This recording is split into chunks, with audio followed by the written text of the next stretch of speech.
आज मेरी पहली रसोई है, क्या बनाऊं? अरे पहली रसोई तो आज मेरी दोस्त की भी है। हम दोनों ही गरीब दोस्त एक ही जगह आ गए। बस फर्क इतना है कि मैं अमीर ससुराल में आ गई और मेरी दोस्त अब भी गरीब ससुराल में है और मेरे इसी ससुराल में नीचे किराए पर रह रही है। एक काम करती हूँ, उसे फोन करके पूछ लेती हूँ वो क्या बना रही है। इतना बोलकर सीता अर्पिता को कॉल करती है। अर्पिता कैसी है तू? आज तो तेरी भी पहली रसोई होगी, तो आज तूने क्या बनाया है अपनी पहली रसोई में? सीता, घर में ज्यादा कुछ था नहीं तो इसलिए मैंने हलवा पूरी और सब्जी बनाया है। अब बस पूरी रहती है बनाने को। अरे वाह, ये तो बढ़िया है। इसने अपनी पहली रसोई में इतना सिंपल खाना बनाया। कहीं मुझसे झूठ तो नहीं बोल रही? एक बार नीचे जाकर देख आती हूँ। सीता को अर्पिता की बातों पर विश्वास नहीं होता, इसलिए वो देखने के लिए अपनी रसोई से निकलकर सीढ़ियों से उतरती हुई नीचे जाती है और सीधा अपनी दोस्त के पास पहुंचती है। अरे तू यहाँ? तेरी आज पहली रसोई नहीं है क्या? अरे नहीं नहीं, ऐसा नहीं है, मेरी भी आज ही पहली रसोई है। मैं तो बस ये देखने आई थी तेरा खाना बना कि नहीं। अच्छा मैं चलती हूँ, तेरी मदद की जरूरत पड़ेगी तो तुझे फोन करूंगी। ये तो सही है, एक काम करती हूँ, मैं भी अपनी रसोई में हल्का खाना ही बना लेती हूँ। ज्यादा खाना बनाने से बचने के लिए सीता भी अब ऊपर जाती है और अपनी रसोई में जाकर पूरी सब्जी और हलवा बना लेती है। कुछ देर बाद वो सभी घर वालों को खाना परोसती है। बहू, खाना तो बड़ा टेस्टी बनाया है तूने, मजा ही आ गया आज। थोड़ा सा हलवा और दे देना। और भाभी मुझे 2 पूरी दे दो और भैया में भी थोड़ी सी सब्जी डाल देना, वो थोड़ी सब्जी ज्यादा ही खाते हैं। परिवार वालों के कहने पर सीता उनको थोड़ा और खाना देती है। जहां एक तरफ सीता की पहली रसोई के खाने से पूरा परिवार खुश था, तो वहीं अर्पिता भी अपनी पहली रसोई कर रही होती है। बहुत सही कहा था तेरे मायके वालों ने, तेरे हाथों में तो जादू है। तो माँ जी, थोड़ा और हलवा पूरी दूं? नहीं नहीं भाभी, हम लोगों ने पहले ही बहुत खा लिया और अगर खाना बचता है तो आप उसे संभाल के रख दीजिए। जूठा करने का क्या मतलब? नंद जी फिक्र मत कीजिए, कुछ नहीं बचेगा, मैंने हिसाब से खाना बनाया है। सभी के खाना खाने के बाद अर्पिता गंदे बर्तन लेकर रसोई में जाती है और सारे बर्तन साफ करके रख देती है। तो वहीं ऊपर सीता के ससुराल वाले फ्लैट में एक्स्ट्रा खाना लेकर छोड़ देते हैं और उठकर अपने कमरे में चले जाते हैं। ये देख सीता को बहुत गुस्सा आता है और वो एक एक करके सारी प्लेट उठाकर उन्हें रसोई में ले जाती है और शेल्फ पर सारा झूठा खाना रख देती है। जब इन्हें खाना ही नहीं था तो इतना खाना लिया ही क्यों? बताओ, इतना सारा खाना छोड़ दिया, अब क्या इतना सारा खाना फेंक दूं? थोड़ा सा खाना और रखा भी है, एक काम करती हूँ, ये बचे हुए खाने में मिक्स कर देती हूँ। किसी को क्या ही पता चलेगा, रात में खाना भी नहीं बनाना पड़ेगा और यही खाना सबको खिला दूंगी। रात में दोबारा खाना न बनाना पड़े, इसलिए सीता सभी प्लेट का बचा हुआ खाना एक साफ बर्तन में निकाल कर रख देती है और खुद आराम करने के लिए चली जाती है। अब रात को भी सीता रसोई में जाती है और झूठा खाना गर्म करने लगती है, तभी शांति आती है। बहू, बन गया खाना? तो खाना लगा दो, बहुत भूख लग रही है। हाँ माँ जी, खाना बन चुका है, बस रोटी बनानी रहती है। पर बहू, तूने तो जो खाना दिन में बनाया था ये वही खाना है। माँ जी, सुबह का खाना बच गया था तो फेंकने से अच्छा मुझे लगा कि क्यों ना हम इसे ही खा लें। सीता अपने आलस के चलते दोबारा खाना नहीं बनाती और सभी घर वालों को वही झूठा खाना परोस देती है। समय यूं ही बीतता है और एक दिन खुशबू तो बहुत अच्छी आ रही है कोफ्ते में से। सीता को मेरे हाथ के कोफ्ते बहुत पसंद है। एक काम करती हूँ, थोड़े से कोफ्ते उसके लिए ले जाती हूँ। इतना बोलकर अर्पिता एक बड़ी सी कटोरी में अपने दोस्त के लिए कोफ्ते निकाल लेती है और बड़े ही प्यार से उसके लिए सीढ़ियों पर चढ़कर ऊपर जाती है और शांति के कहने पर सीधा रसोई में जाती है, जहां वो देखती है कि उसकी दोस्त झूठा खाना प्लेट से निकालकर साफ बर्तन में रख रही है। इन लोगों ने जरा भी दिमाग नहीं है क्या? इतना खाना वेस्ट करते हैं, पर क्या ही फर्क पड़ता है, इन्हीं का तो झूठा है और वैसे भी एक दूसरे का झूठा खाना खाने से प्यार ही बढ़ता है। सीता, ये तुम क्या कर रही हो? देखो, मैं तुम्हारे लिए कोफ्ते लेकर आई हूँ। तुम्हें मेरे हाथों के कोफ्ते बहुत पसंद है ना? अरे तू यहाँ अचानक से आने से पहले बता तो देती। वैसे अच्छा किया तूने जो तू मेरे लिए कोफ्ते लेकर आ गई, तेरे हाथों के खाने की बहुत याद आ रही थी। इस तरह अर्पिता सीता को खाना देकर वहां से चली जाती है, पर अर्पिता अपनी दोस्त की हरकतें देख लेती है पर कुछ बोलती नहीं। अब यूं ही दिन बीतते हैं और एक दिन दोनों दोस्त मार्केट से सब्जी लेकर घर आते हैं। जहां अर्पिता नीचे अपने घर में चली जाती है तो वहीं बेचारी सीता सब्जी का थैला लेकर सीढ़ियां चढ़ती हुई ऊपर रसोई में जाती है और खुद से कहती है, आज क्या बताऊं इन लोगों के लिए। घर की सीढ़ी चढ़कर हालत खराब हो जाती है। ऊपर से ये लोग जितना खाते नहीं उतना तो फेंक देते हैं। एक काम करती हूँ, नीचे जाकर अर्पिता से नारियल की चटनी कैसे बनती है ये पूछ कर आती हूँ और उससे ही डोसा भी बनवा लूंगी बुलाकर। इस तरह सीता कुछ देर बाद नीचे जाती है और वो देखती है कि अर्पिता अपने ससुराल वालों के साथ खाना खा रही है और उसके घर के हर सदस्य ने उतना ही खाना लिया जितना वो खत्म कर सके। ये देख सीता अपनी दोस्त से कहती है, यार तेरे ससुराल वाले सही हैं, उतना ही खाना लेते हैं जितना खा सके। मेरे ससुराल वाले तो बहुत वेस्ट करते हैं खाना। वैसे मैं यहाँ तुझे ये पूछने के लिए आई थी कि नारियल की चटनी कैसे बनती है। मुझे तो आती नहीं बनानी। तू मेरे साथ ऊपर चलना, मेरी थोड़ी मदद करवा देना। हाँ क्यों नहीं, मैं बस बर्तन साफ करके चलती हूँ तेरे साथ। अब अर्पिता अपने दोस्त के सामने पूरी रसोई साफ करके उसके साथ ऊपर जाती है और उसके साथ मिलकर खाना बनाने में उसकी मदद करती है। समय यूं ही बीतता है और आए दिन सीता के घर वाले एक्स्ट्रा खाना लेकर छोड़ देते हैं और सीता भी अपने आलस के चलते वही झूठा खाना अपने ससुराल वालों को खाने को देती है। बहुत दिन में भी हमने यही खाना खाया था और फिर से यही खा रहे हैं। भाभी कहीं ऐसा तो नहीं कि आप ज्यादा खाना बना लेती हैं? माँ जी, दीपिका मैं आपको बासी खाना नहीं दे रही। घर में यही सब्जी रखी थी और इसे मैंने 2 टाइम बना दिया है। सीता इसी तरह आए दिन ज्यादा खाना बना लेती और अपने घर वालों को उन्हीं का झूठा खाना उन्हें वापस खिला दिया करती। ऐसे ही एक दिन किसी काम से अर्पिता ऊपर जाती है और एक बार फिर वो सीता को झूठा खाना साफ बर्तन में निकालते हुए देखती है। आज फिर इन लोगों ने इतना खाना छोड़ दिया, पर मेरा क्या है, मैं तो यही खाना शाम को इन्हें दोबारा खिला दूंगी। माना कि हम अमीर हैं, पर इसका मतलब ये तो नहीं कि खाना बर्बाद करें। आज फिर से सीता झूठे बर्तनों में से बचा हुआ खाना निकाल कर बचा रही है और वही खाना उन्हें दोबारा खिलाने की सोच रही है। सीता ये बिल्कुल सही नहीं कर रही, अब मुझे ही कुछ करना होगा। उस दिन अर्पिता बिना सीता से मिले नीचे चली जाती है और अपने घर वालों को खाना परोसती है और अगले दिन सीता को झूठ बोलकर अपने साथ एक स्लम एरिया में ले जाती है। अरे अर्पिता, ये तो मुझे कहाँ लेकर आ गई है? यहाँ कितनी गंदगी है और यहाँ के बच्चों को देख कैसे खाने के लिए आपस में लड़ रहे हैं। अरे माँ, हमारा झूठा खाना कौन खाएगा? इन गरीबों को खाना नहीं मिलता, ये खाना हम इन्हीं को दे देते हैं। वही तो सीता, तू देख रही है इन गरीबों के पास खाने के लिए कुछ नहीं है, इसलिए ये लोग मजबूरी में लोगों का जूठा खा रहे हैं। पर तू तो अपने ससुराल वालों को जानबूझकर उन्हें उन्हीं का जूठा खिला रही है। तू जो कर रही है वो बिल्कुल सही नहीं है। मेरा काम था तुझे समझाना, जो कि मैंने समझा दिया, बाकी मर्जी तेरी है। इतना बोलकर अर्पिता वहां से चली जाती है और वहां का नजारा देख सीता को अपनी गलती का एहसास होता है और वो घर जाकर झूठा खाना फेंक देती है और हिसाब से खाना बनाती है। भाभी थोड़ा सा और खाना दो ना। माफ करना काजल, पर आज मैंने बिल्कुल हिसाब से खाना बनाया है और मैं जानती हूँ तुम्हारा पेट भर चुका है। बहू, हमारा पेट भरा या नहीं ये तो हम ही बताएंगे ना। सही कहा माँ जी आपने, पर इतने दिनों से मैं आप लोगों को खाना दे रही हूँ, मुझे भी पता चल चुका है कौन कितना खाता है और आज मैं आप सबको कुछ दिखाना चाहती हूँ। अगर आप सबका खाना हो गया हो तो आप सब मेरे साथ चलिए। इस तरह सीता अपने ससुराल वालों को अपने साथ उसी जगह ले जाती है जहां अर्पिता उसे ले गई थी और वही सारा नजारा जब उसके ससुराल वाले देखते हैं तो मुंह बनाते हुए सीता से कहते हैं, बहू तू हमें यहाँ क्यों लेकर आई है? हम इनकी तरह गरीब नहीं है। इन गरीबों को देखो जरा कैसे गंदा खाना खा रहे हैं। हाँ जी, ये गंदा खाना इसलिए खा रहे हैं क्योंकि इनके पास खाने को नहीं है और आप लोगों के पास खाने को है, तो आप लोगों को खाने की कदर नहीं। आप जितना खाना वेस्ट करती हैं, अगर वो खाना इन गरीबों को मिल जाए तो कोई भूखा ना रहे।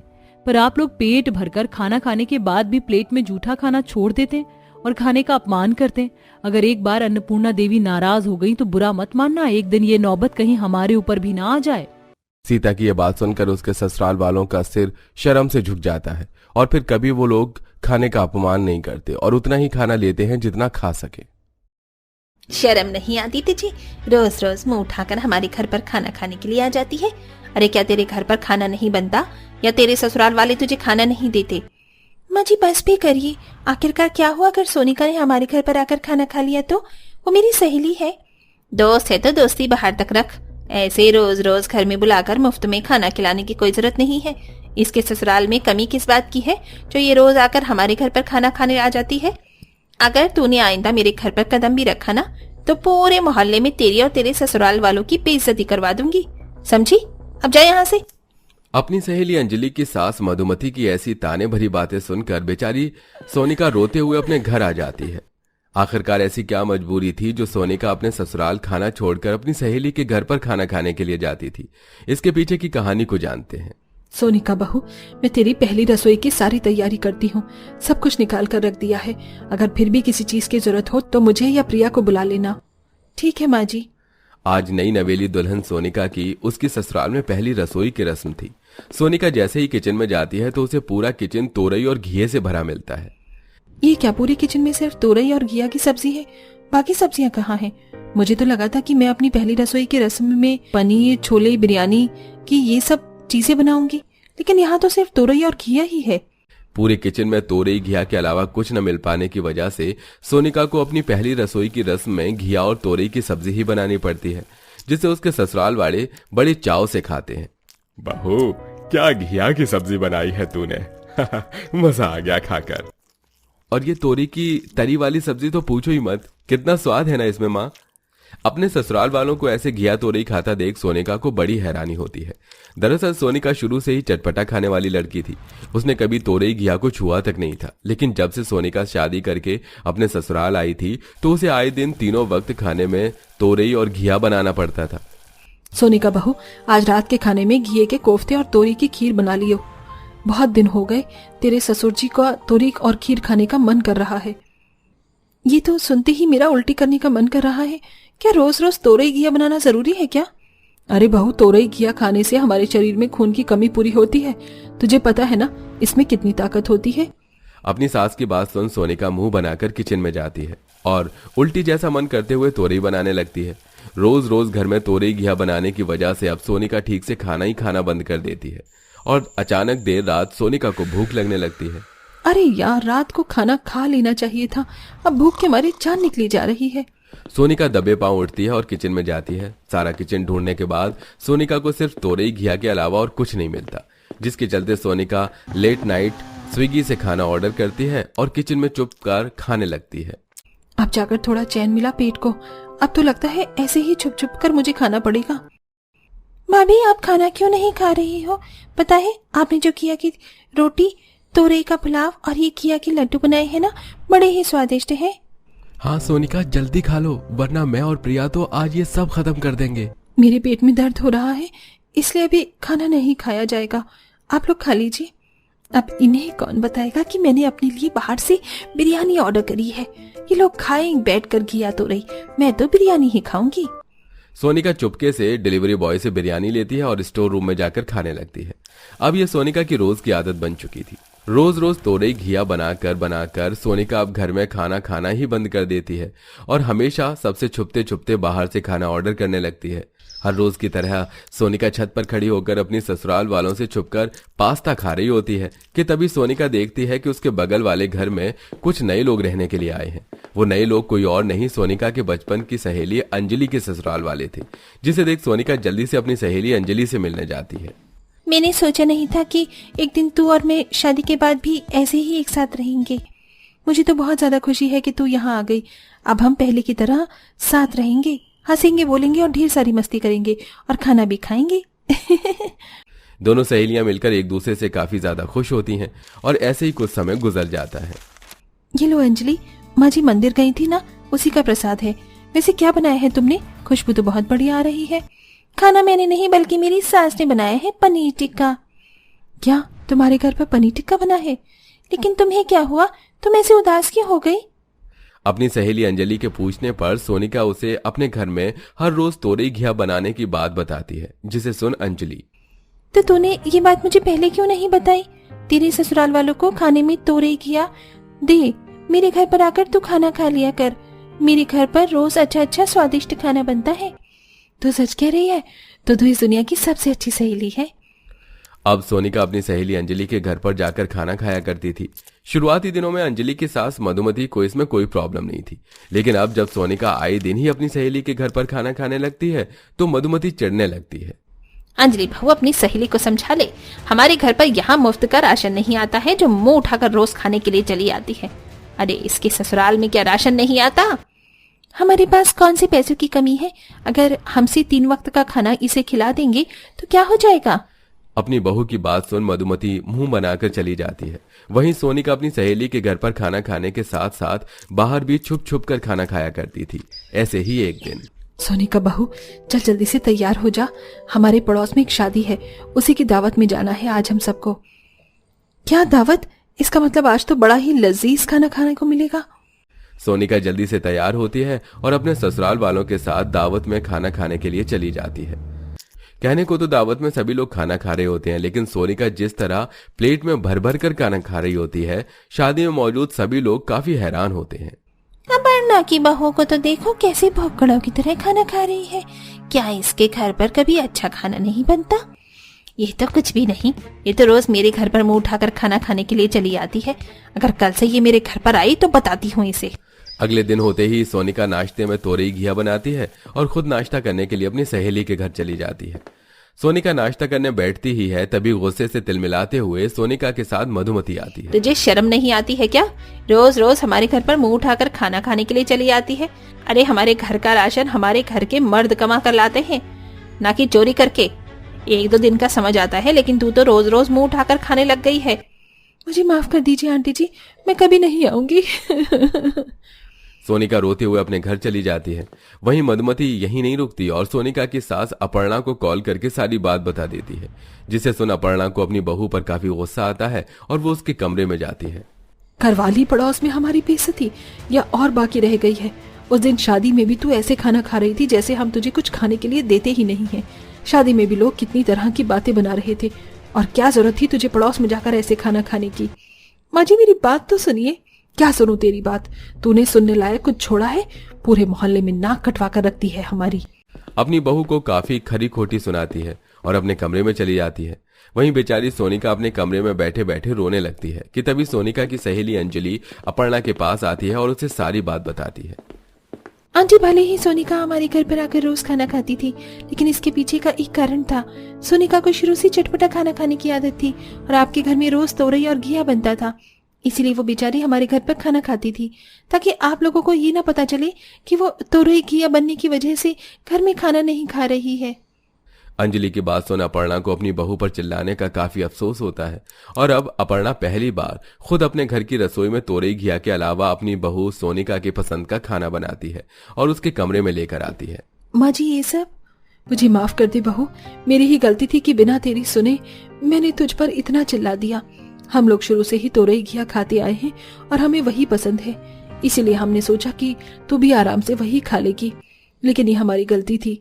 जरूरी नहीं जो हमें पसंद हो वही सामने वाले को भी पसंद हो, इसलिए अब मैंने फैसला किया है कि अगर घर में एक दिन तोरई घिया बनेगा तो एक दिन तेरी पसंद का खाना भी बनेगा। ये देख, मैं तेरे लिए तेरे मनपसंद छोले भटूरे बनाकर लाई हूँ। अंजलि ने बताया था कि तुझे छोले भटूरे कितने पसंद है। आज मैं अपनी बहू को अपने हाथों से छोले भटूरे खिलाऊंगी।